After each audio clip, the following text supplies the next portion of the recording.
عادي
الله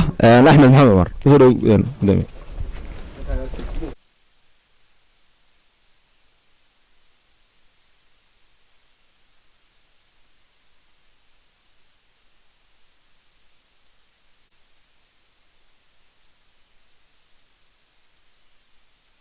الرحمن الرحيم halkan waxaynu isugu nimi inaynu ku wareejino dhar loogu talagalay dadka abaaraysan afar gobol hadda isaga yimi inaynu ku wareejino gudoomiyaha xisbiga kulmiye mudane Muuse Biixi Cabdi isaguna uu gudoonsiiyo insha Allah gudida abaaraha si ay u qaybiyaan oo dadka u gaarsiiyaan tabaalaysna sida daraadeed si hawshan ay wareejinteena inuu socoto hawshan runtii iska kaashadeen halka iska kaashadeen laba forum oo la yiraahdo kulmiye guul Allah oo ka shaqeeya Berbera aan araahdo saaxil Marabijaax iyo Gabiley iyo sidoo kale forum kale oo runtii ka shaqeeya Togdheer saaxil Sanaag iyo Saraar oo runtii inta ka kooban oo runtii iska kaashadeen iyo dawladda hoose Hargeysa waa ay iska alaabtan iska kaashadeen ayaan rabnaa markaa inaan ku wareejino gudoomiyaha oo dhammaan foorumadaasna waxa ka tirsan yihiin waa kooxaha aqoonyahanka ee dhalinyarada ee la shaqeeya ee ka tirsan kulmiye runtii iska soo ururiyay oo runtii ugu deeqayay shaqaalaha tabaaraysan markaa waxaan ku wareejin doonaa gudoomiyaha saadaraad hawsheena waxaynu furi doonaa waa ilaa waxaan ku wareejin doonaa 400 iyo 730 hadda inta halkan taala caynaba taala 470 bundadood oo isugu jira bustay dharkii dhaxanta dharkii caadiga ahaa iyo bustayaal runtii aan rajaynayno in 20 kun oo qoys meelaha gaaraan saadaradeed si hawsha ay ugu faahfaahiyo oo hawlaha ugu galo waxaan ku wareejin doonaa oo ina furi doona gudoomiyaha forumka TSS oo ugu talagalay inuu sunta hadalka loo bilaabo maanta waxaa noo sharafa anagoo ah aqoonyahankii xisbiga kulmiye inaanu halkan maanta ku diyaarino aan ugu talagalnay walaalaha iyo ay abaaruhu ku saameeyeen gobolada bariga hawshan waxa iska kaashaday garabada kala duwan ee kulmiye sida uu hore u sheegay Cabdirasaaq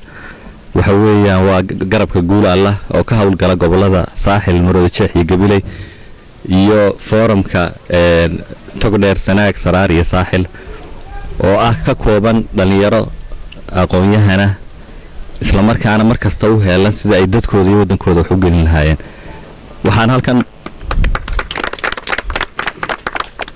halkan mahadnaq gaar ah siinaynaa golaha deegaanka ee Hargeysa oo aad nooga caawiyay hawshan oo horkacayo maayarka magaalada Mudane Cabdiraxmaan Maxamuud Caydiid Solteelko gudoomiye markii aanu aragnay dhibaatada ka taagan wadanka gaar ahaan gobolada bariga iminkana aad moodeen galbeedkii ku sii durkayso markii aanu aragnay caawimooyinka hore loo keenay ee dadkan la soo gaarsiiyay oo u badan raashin iyo biyo markii aanu aragnay xilliga adag ee jiilaalka ah ee la galay waxaanu isla garanay inaanu dadka iyagii u gaarsiino waliba u badan uga dhaxanta waxa maanta halkan yaala oo aanu isleenahay afarta gobol ee Togdheer Sool Sanaag iyo Saraar halkan gudiga abaaraha ugu qaybiyaan ka kooban 470 bundadood oo dhara oo isugu jira 16 bundadood oo 250 bundadood oo ah funaanado iyo koodhadh iyo 148 bundadood oo ah dharka caadiga ah ee la xidho taasoo gaadhaysa qiyaas ahaan marka aynu u qaybino qoysaskeena celcelis ahaan inta u dhaxaysa 17,000 ilaa 20,000 oo qoys hawsha waxaanu isleenahay tabaruca maanta halkaa ka bilaabmay maadaama jiilaal dheerina sugayo inuu ahaado kii ugu horeeyay ee aanu noqon kii ugu dambeeyay sidaana looga sii hawl galo waxaan ku boorinaynaa daaweynta Soomaaliland guud ahaanba sida wanaagsan ee looga bartay inay abaaraha ugu gurmadaan sharaf weyn oo ah inaanu halkan maanta ku wareejino qalab u badan dhar dharkii dhaxanta iyo dharkii dhaxanta u badan oo u qaybsamo bustayaal iyo koodhadh iyo dhar la xidho hawshan waxaa iska kaashaday sida uu Guule tilmaamay labada forum ee kulmiye guul alla forum iyo forumka triple S la yiraahdo ayaa iska kaashaday maadaama ay dalka ka jirto dhibaatooyin fara badan oo duruufo abaareed waxa aan isla garanay inaanu bal wixii aanu karayno ama dareenkayga si tabarucnimo ah aanu la qaybsano dadka ay saameeyeen abaaruhu baaxadda badan ee ka soo jeeda gobolada bariga oo imika soo guulashay haddana la arkay inay dalkaba sii saameynayso ilaa uu sheegay xusbigii kulmiye aqoonyahankiisii iyo dhalinyartiisii ganacsato waxa kaloo aanu mahadnaqaynaa dadkii saf weyn nooga gacan qabtay markii aanu qaadhaankan urureynay oo soo tilmaamay ay ku jireen ganacsato dhalinyaro isxilqaantay oo shaqeeya oo nin kasta karaankiisa wuxuu kari karo uu bixinayay golaha deegaanka ee Hargeysa oo horkacayo maayarku isagana aad baan ugu mahadnaqaynaa gacantii fiicneed oo arrinta tabantaabay iyo hawlgalkeeda naga siiyey gudoomiye kolle waqti hul baan joognaa socdaal dheerna wuu sugaya waxaan maanta ku wareejinaynaa alaabtaas maanta halka aanu keenay huga ah in ay ku wareejiso guddigii abaaraha qaranka ilaahay abaarta ay naga soo jabiyo gudoomiyaha xisbiga kulmiyahana musharax madaxweynaha xubnaha golaha wasiirada darasaabka gobolka Saraar guddiga abaaraha saraakiisha kale dawladda bahda saxaafadda salaamu calaykum waraxmatullaahi wabarakaatu kulliba intii ugu horeysay gudoomiyaha faramka ayaa sheegay wax badan maaha waa qalabaan ururnay waanu sii wadi doonaa abaaraha u gurmano mar walbana waxaan aaminsanahay halka dollar la isku daraa inuu macno weyn sameeyo waxa kale oo laga maarmaana in aynu mustaqbalka sideen abaaraha uga gaashaaman lahayn muxuu ahaa filowgeeda ilaahay idinkii aynu galno muddo dheer baan ku shaqeynay hawshan annagu waxa weeyaan caawimada dadka xisbiga iyo mataqaanaa dhisidda himilada qarankan inaan ka shaqeyno waxaan ku dhaweynaa inaan ku wareejino gudoomiyaha kullu farxad baa suuqan keentay iyo gurmad aniga ku hadlaya afka golayaasha deegaanada Soomaaliland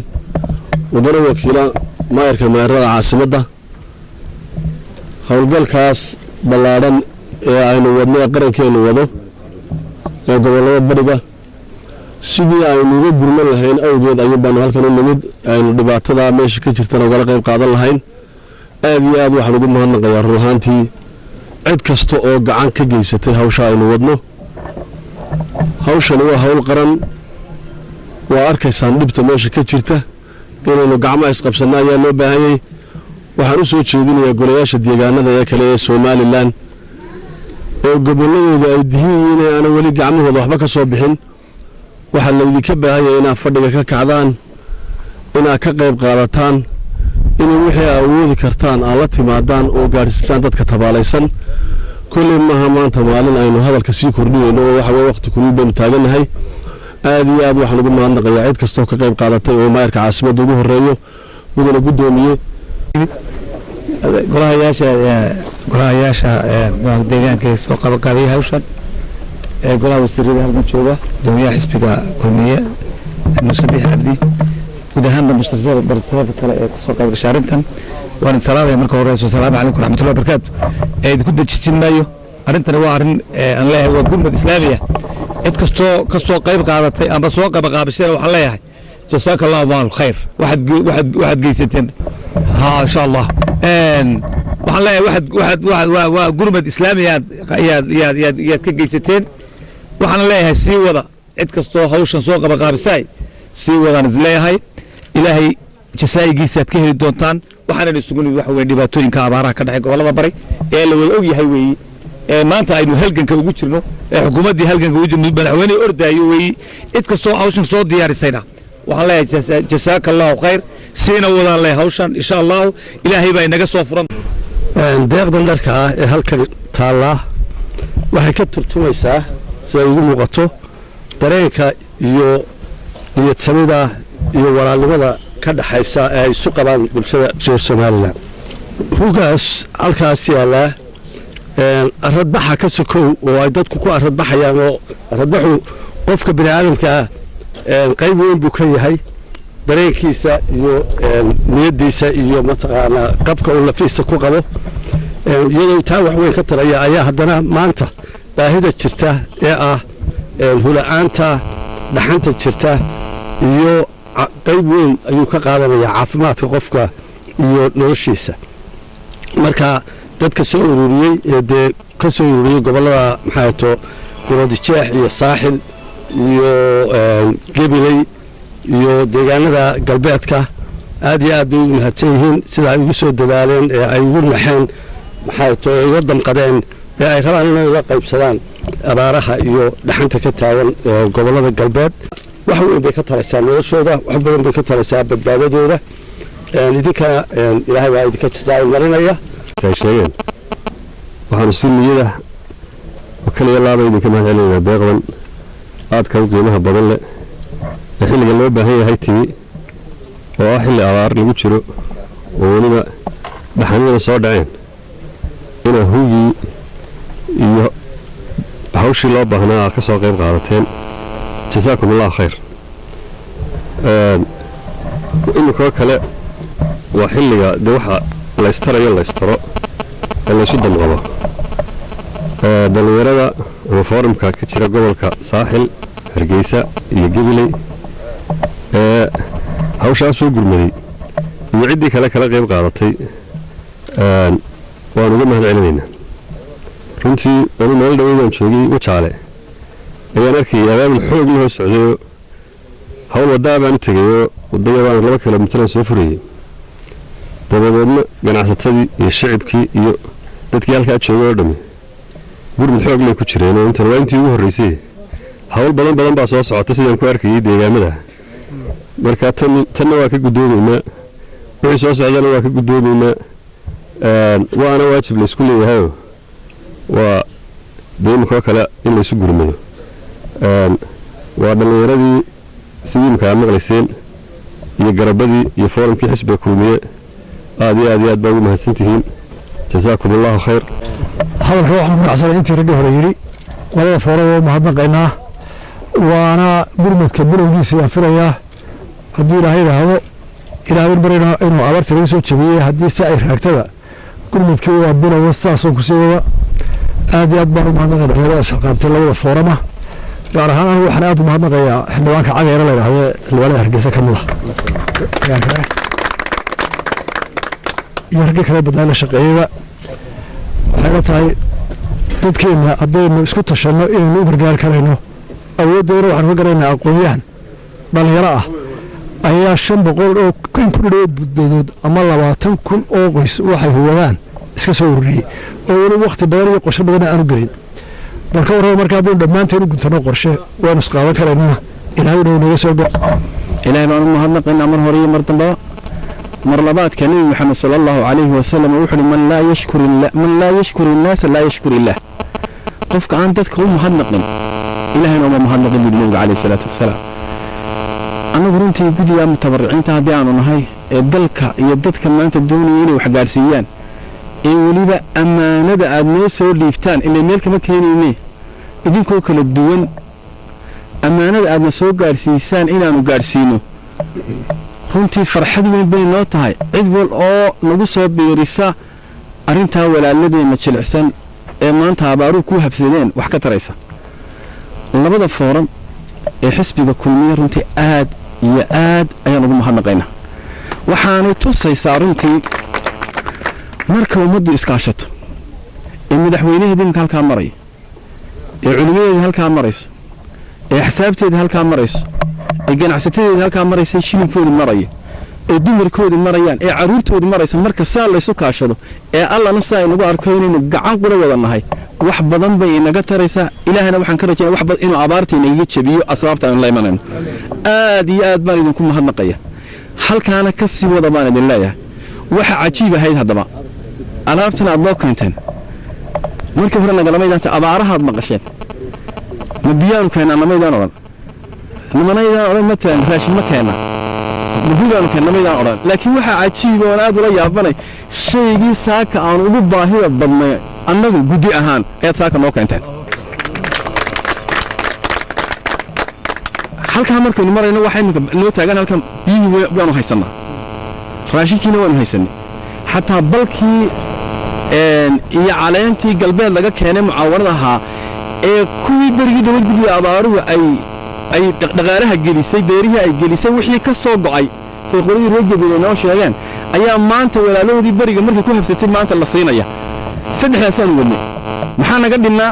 waxaa naga dhinnaa hubi baa naga dhinnaa hubi baa idinkuna keentaan de oo wax lagu farxo